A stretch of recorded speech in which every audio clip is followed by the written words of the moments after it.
नमस्कार, मी प्रणिता बोरसे. आपण पाहत आहात TV9 मराठी. बुलेटिनच्या सुरुवातीला एक महत्त्वाची बातमी.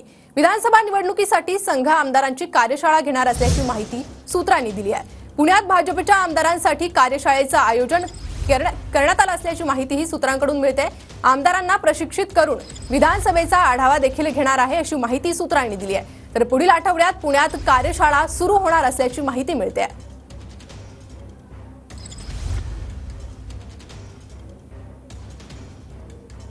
तर विधानसभा निवडणुकीसाठी ही कार्यशाळा असणार आहे.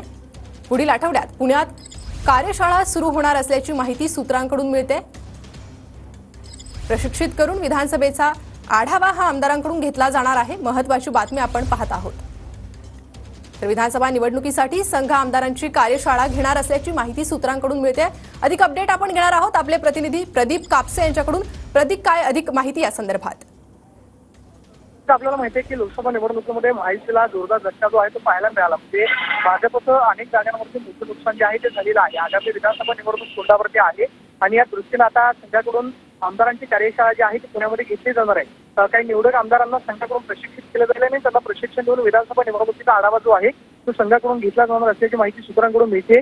पुण्यातल्या संघाच्या मोठेबाग कार्यालयामध्ये याच आठवड्यामध्ये काही निवडक आमदारांची कार्यशाळा जी आहे ती होणार आहे. या कार्यशाळेत लोकसभा निवडणुकीमध्ये झालेला पराभव, त्याचबरोबर आगामी विधानसभा आणि त्या निवडणुकीच्या दृष्टीनं प्रशिक्षण, या सगळ्या गोष्टी ज्या आहेत त्या कार्यशाळेमध्ये होणार आहेत. पुढच्या आठवड्यामध्ये ही कार्यशाळा जी आहे ती पुण्यामध्ये होणार असल्याची माहिती आहे.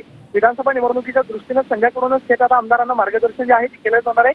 कारण लोकसभा निवडणुकीमधला माहितीचा खरं तर परफॉर्मन्स पाहता त्यामुळे आता संघाकडूनच थेट विधानसभा निवडणुकीमध्ये लक्ष घालायला सुरुवात झाली अशा पद्धतीची चर्चा आहे आणि पुढील आठवड्यामध्ये आमदारांची कार्यशाळा जी आहे ती पुण्यामध्ये आयोजित करण्यात आली. प्रदीप, धन्यवाद या सविस्तर माहितीबाबत. तर पुढील आठवड्यात पुण्यात ही कार्यशाळा सुरू होणार आहे.